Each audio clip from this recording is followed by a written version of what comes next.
नमस्कार, मैं हूं पवन त्यागी। कांग्रेस को यह आभास हो चुका है कि आएंगे तो मोदी जी ही। 2024 के लोकसभा चुनाव में तीसरी बार देश के प्रधानमंत्री के रूप में मोदी जी स्थापित होने जा रहे हैं। यह एहसास सभी विपक्षी पार्टियों को हो चुका है और इसीलिए आपको बता दें, ईवीएम हैक का मुद्दा उठाया जा रहा है। कहीं चुनाव आयोग पर सवाल उठाया जा रहा है, कहीं ईडी सीबीआई पर सवाल उठाया जा रहा है। यह दिखा रहा है कि पूरा विपक्ष बौखला गया है इस बात को समझकर कि मोदी जी आ रहे हैं। अब कांग्रेस में हालत यह है कि जो सीनियर लीडर हैं वो राहुल गांधी के करतब पर यह शर्मिंदा हैं कि किस तरह से राहुल गांधी कांग्रेस को डुबाने में लगा हुआ है। यह पहली बार ऐसा चुनाव होने जा रहा है। जैसा पहले भी मैंने कहा 52 सीटें थी, लेकिन इस बार यह पहला चुनाव होगा जब कांग्रेस 50 का आंकड़ा पार नहीं कर पाएगी। तो जो सीनियर लीडर है कांग्रेस के, जो चाटुकार और चापलूस हैं, उनकी तो बात छोड़ दीजिए। वो तो राहुल गांधी जिंदाबाद के नारे लगाएंगे और राहुल गांधी के आगे पीछे घूमेंगे।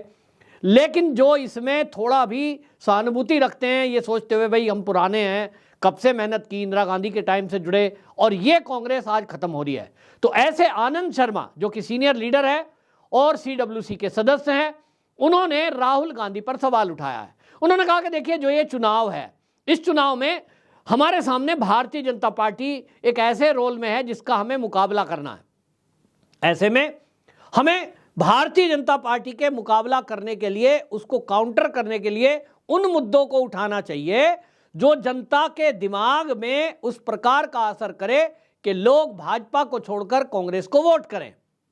लेकिन कांग्रेस, खासतौर पर राहुल गांधी, जिस तरह से भारत जोड़ो यात्रा में घूम घूम कर जगह जगह और अब चुनावी सभाओं में हमारी सरकार आई तो हम जातिगत गणना कराएंगे, इस तरह की बातें बोल रहे हैं, ये कहकर के वो कहीं ना कहीं अपनी ही पार्टी को कमजोर कर रहे हैं।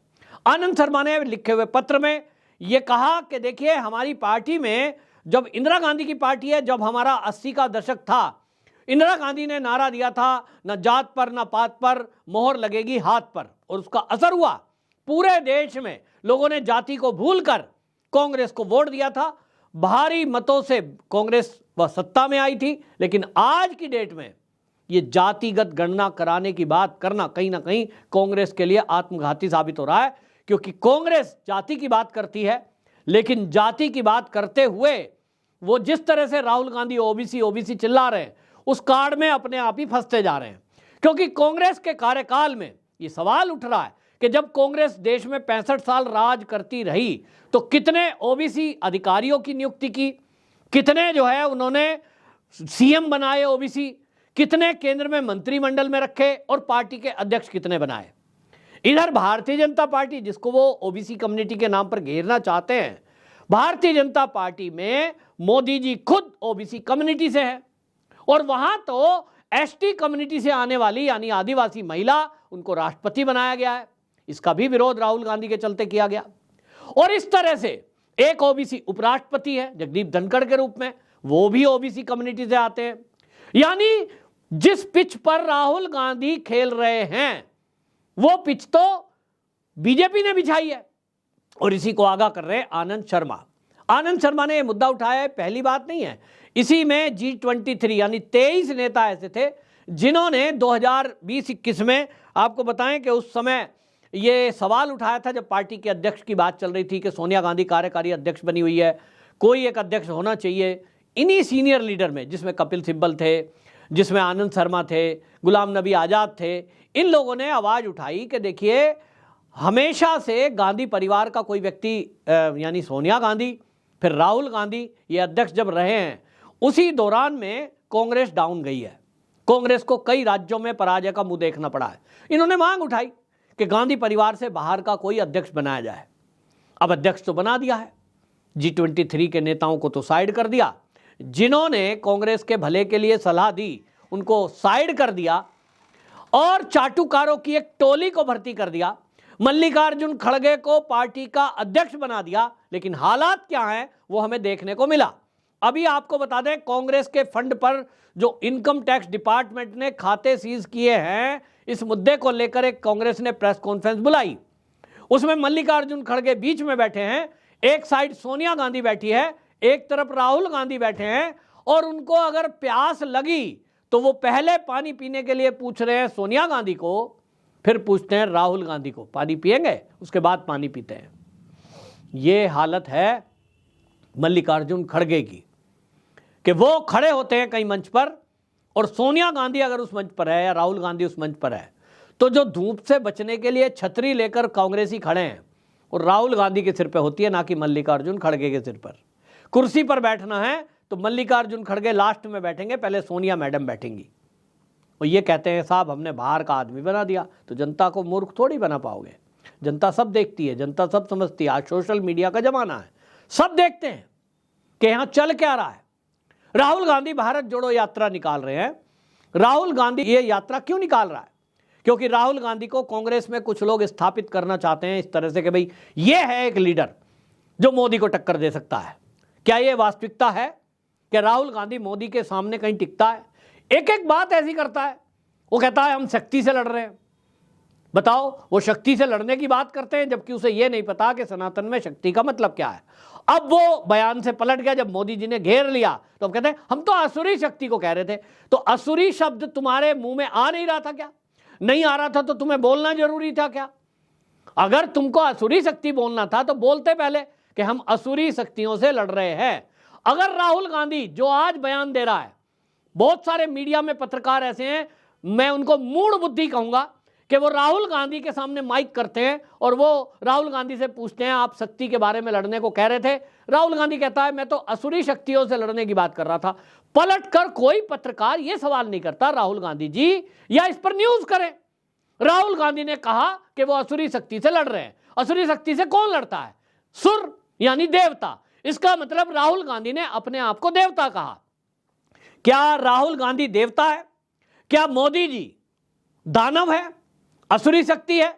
अब इस पर गिरने वाला है राहुल गांधी, और घेरना चाहिए। भारतीय जनता पार्टी को इस मुद्दे को उठाना चाहिए कि राहुल गांधी ने मीडिया में ये जो बयान दिया है, ये इस पर सवाल पूछा जाए कि राहुल गांधी जी आप कह रहे हो मैं असुरी शक्ति से लड़ रहा हूं, इसका मतलब भारतीय जनता पार्टी में आप असुर मानते हो, राक्षस मानते हो, तो क्या आप देवता हो? तो देवताओं का लक्षण एक भी आपके अंदर है? आप तो सावन के अंदर मीट बना रहे थे, सावन के अंदर मीट खा रहे थे। आप किस तरह का चरित्र आपका है, उस चरित्र को देखते हुए क्या यह कहा जा सकता है कि देवताओं का एक भी गुण आपके अंदर है? भले ही जनेऊ कोट के बाहर पहनो, भले ही आप दंडवत मोदी जी की तरह मंदिर में दिखाई दो, लेकिन देश की जनता समझती है कि एक सनातनी की पहचान क्या है। और इसीलिए राहुल गांधी को राय देने के लिए ये कांग्रेस के सीनियर लीडर ये पहल कर रहे हैं। लेकिन मुझे पता है राहुल गांधी किसी की सलाह नहीं सुनेंगे, क्योंकि इनके सलाहकार यहां नहीं अमेरिका में बैठते हैं, वहां से चलता है इनका काम। और इसलिए एक टूल किट तैयार होती है, एक स्क्रिप्ट तैयार होती है, और इनको लगता है कि अब हार तो रही हैं। और इसी से आप ये अंदाजा लगाइए कि ईवीएम चिल्ला रहे हैं वो कांग्रेस जो ईवीएम खुद लेकर आई। जब बैलेट से चुनाव होते थे उस समय कांग्रेस का सरकार थी, और कांग्रेस की सरकार में जब बैलेट बॉक्स लुटते थे, बैलेट पत्रों में आग लगा दी जाती थी, उसमें शाई डाल दी जाती थी, उन सारे कारनामों को देखते हुए ईवीएम लाई तो वो कांग्रेस लाई। 65 साल इस देश में जो राज किया उसमें लंबा ड्यूरेशन लगभग 20 साल का कांग्रेस ने जो शासन किया, कई राज्यों में सरकार चुनी गई, केंद्र में 3 बार सरकार बनी, इसी ईवीएम थे। लेकिन आज मोदी रिपीट कर रहे हैं क्योंकि देश को समझ में आ गया है कि कांग्रेस केवल मुस्लिम तुष्टीकरण करने वाली पार्टी है।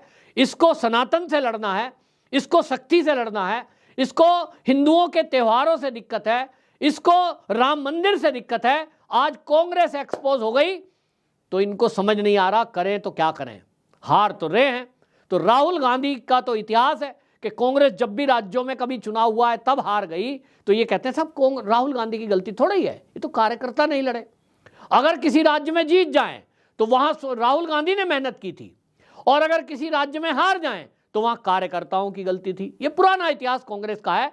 चाटुकार भरे हुए हैं, और इन चाटुकारों में भी अब 3 टोली हो गई हैं। एक टोली सोनिया गांधी के पीछे है, एक प्रियंका गांधी वाड्रा को पीएम बनाना चाहती है, तो तीसरी टोली राहुल गांधी को प्रधानमंत्री देखना चाहती है। और इसीलिए कांग्रेस वो नाव है, कांग्रेसी वो हैं जो 3 नाव में पैर रखे हैं। सोचो, पैर तो 2 ही होते हैं ना, कभी इसमें रखते हैं, कभी इसमें रखते हैं, और इसीलिए बीच में लटके हैं और सब के सब डूबने हैं। ये चुनाव आपको बता दूं, जो अभी तक के आंकड़े दिखाई दे रहे हैं, मुझे नहीं लगता कि ये 25-30 से ज़्यादा कांग्रेस इस लोकसभा चुनाव में जीत पाएगी, क्योंकि राहुल गांधी को सद्बुद्धि आने से रही और वो इस तरह की उठपटांग बातें और करेंगे, अभी आप देखते जाइए।